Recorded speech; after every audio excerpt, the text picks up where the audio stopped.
For decades, powerful countries have tried to reshape the Middle East. From the bombing of Libya in 1986 to the invasion of Iraq in 2003 to military actions in Syria, the United States has repeatedly shown it can influence the region. But there's one country that has remained incredibly difficult to control: Iran.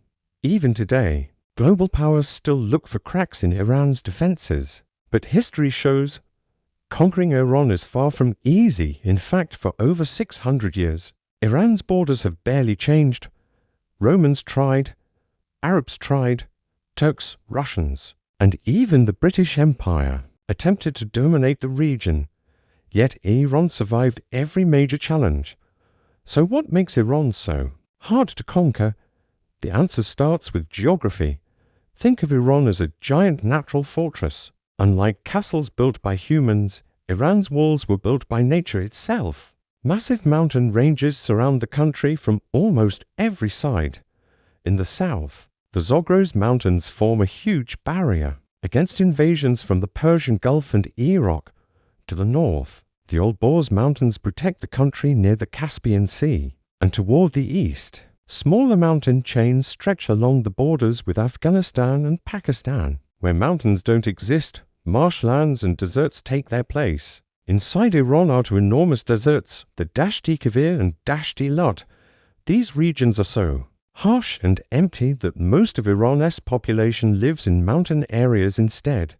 For any invading army, this creates a nightmare: narrow mountain passes, extreme weather, and long, vulnerable supply lines. Even if an army enters Iran, controlling the country is another challenge entirely. Then there's one of Iran's most powerful strategic advantages, the Strait of Hormuz.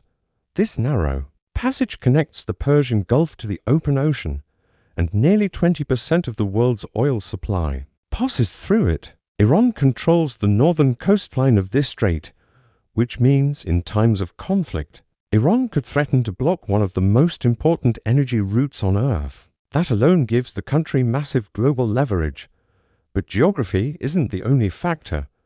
Iran is also a large and diverse nation with Persians, Azeris, Kurds, Arabs, Baluch, and Turkmen communities. These groups may have differences, but when facing an outside enemy, they often unite.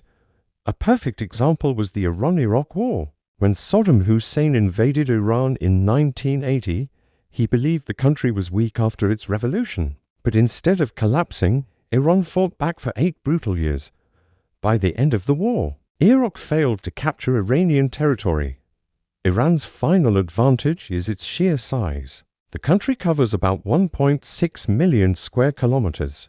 That's roughly the size of two Pakistans combined. Even if an enemy crosses the border, they still face mountains, deserts, and cities deep inside the country. This concept is called strategic depth.